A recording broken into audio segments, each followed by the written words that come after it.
Hey guys, and welcome back to a brand new video. In today's review we're going to be taking a look at Days Gone. I just want to apologize for taking so long to upload this video, but this game is absolutely huge and really got a long story. Apart from that, let's just jump straight into it, I guess. Obviously Days Gone is the new open world zombie survival game published by Sony and developed by Bent Studio, which is obviously a PS4 exclusive.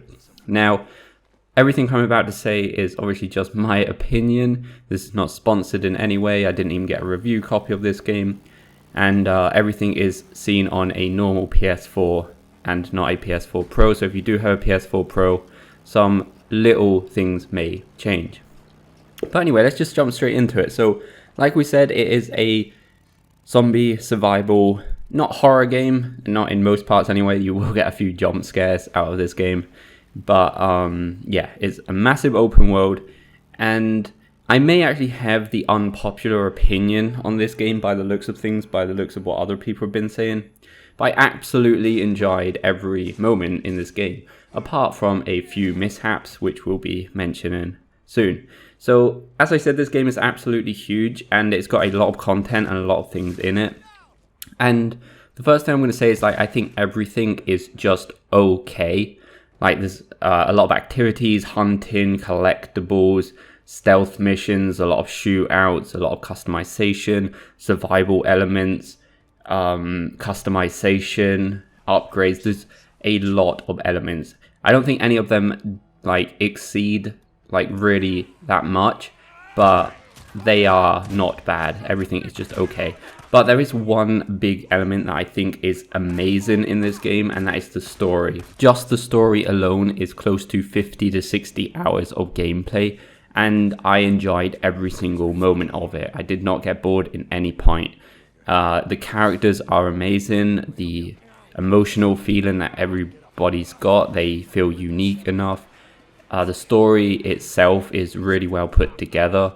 And, you know, that's saying something. If the story's like 60 hours long and I still think it's not repetitive and I think it's good, then that's saying something about the story. And I'm just going to add that I'm not really a big fan of any kind of zombie survival movies or games or anything like that. I never have been a massive fan.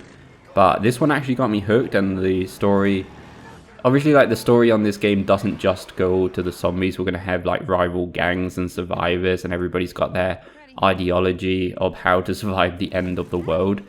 But it's just a really big and well put together story. I'm not going to spoil anything, but it gets pretty emotional and intense, especially near the end. Another thing, like, that's interesting in the story is that they kind of go into detail and explaining certain things about the zombies, or in this game they're known as freaks.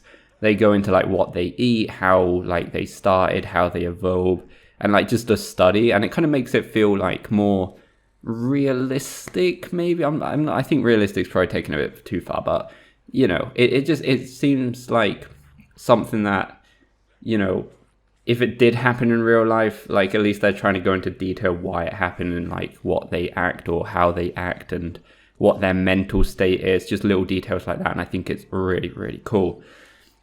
Now, obviously, not everything is great in this game. Like I said, most of it's just okay, but there are a few things that I didn't, like, enjoy or just put me off a tiny bit. There has been a few crashes where the game would just shut down. Only 2 in about 60 hours, so it's not too bad. There are a lot of textures that do not load, at least on the normal PS4, including in some cutscenes. And it kind of seems like once it starts, it will just keep on like that until you, like, enter a new area or something.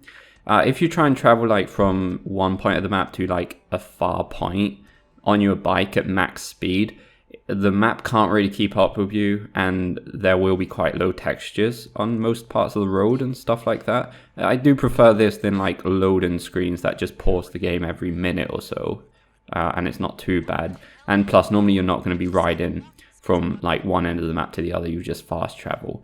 In some areas, the game's FPS will go ridiculously slow, especially when it's, like, really snowing and got, like, a lot of wind effects.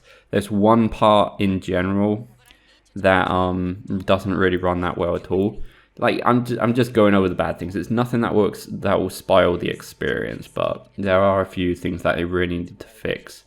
A few physics that I don't like, especially when you're riding the bike. Like, I'm not sure, like, it's like they couldn't really decide what to go with the motorbike experience, like arcade or simulation. It's like a weird mixture in between both. Sometimes you like literally die by hitting a rock, and then other times you just turn around the corner ridiculously fast and nothing will happen. But the physics with the bike sometimes are a bit weird. Sometimes you can hit something at max speed and it doesn't really matter, and then sometimes you'll hit a rock and it's just like, well, you're dead. Other things like with the freaks, which are pretty, this is now not bad things, these are just cool things that I thought.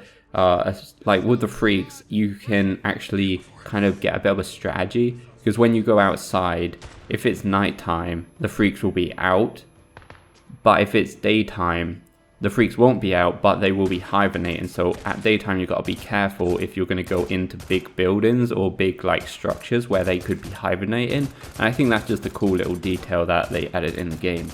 As far as the combat system, the shooting part is just okay. Like, there's nothing too special about it. It's just hide behind cover and shoot. Like, there's not really much to say. It's just normal, you know, get headshots and whatever. Nothing, just not absolutely nothing that stands out or anything like that. It's kind of fun, but I think it gets boring quite fast. Though I will add that combat does get a bit more interesting near the end of the game, where you've got like maybe more recipes for better weapons, better throwables, better melee and stuff like that. As far as like side quests and collectibles go, there are a lot to do, and I think they're pretty, you know, they're pretty different one from each other.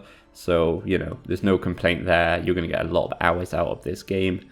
And yeah, there's a different type of like themed areas. There's a snowy area, a desert area, a forest area. There's, you know, no complaint on the world map or anything like that. So yeah, the map's absolutely huge, or at least it feels huge. Actually, like, I'm going to go and say that, like, I think it feels like one of the most realistic kind of distance in like open world games. Like, normally on open world games, like, something will be like really close to you and it will say, oh yeah, it's a kilometer away. But on this game, like, the meters actually feel like precise. I know this is a bit of a weird thing because you can't really calculate the speed of the bike or anything like that. But when it says like something's 1 kilometer away, it kind of feels like it's actually 1 kilometer away. And I think that the size of the world map is actually pretty perfect for this type of game. Another thing I want to mention is a lot of people complain about the voice acting.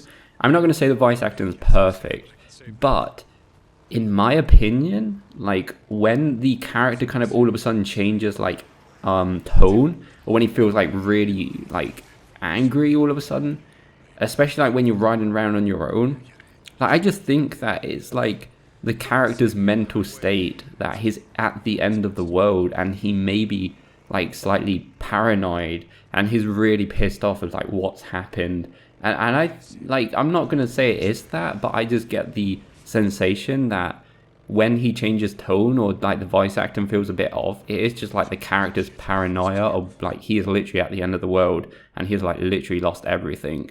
And I just get more of that sensation than actual bad voice acting. I'm not going to say it's not always like that, but a lot of the times, in my opinion, it feels like that. I don't think there's really much more to talk about. So, you know, if I've got to give this a score, it's definitely not like a 10 out of 10, but there's no way I can give this like a 6 out of 10. So I'm going to have to give this like at least a 7.5 out of 10.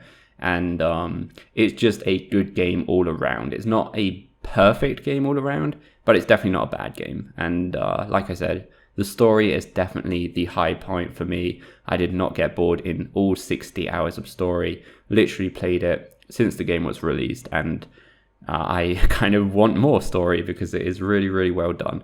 So yeah, guys, thanks for watching. Hopefully this was helpful. If it was, please go like and subscribe, and we'll see you next time, guys. All right, just give me a second. They'll be any minute now. All right, screw it, let's go. Just drive a little careful this time, okay?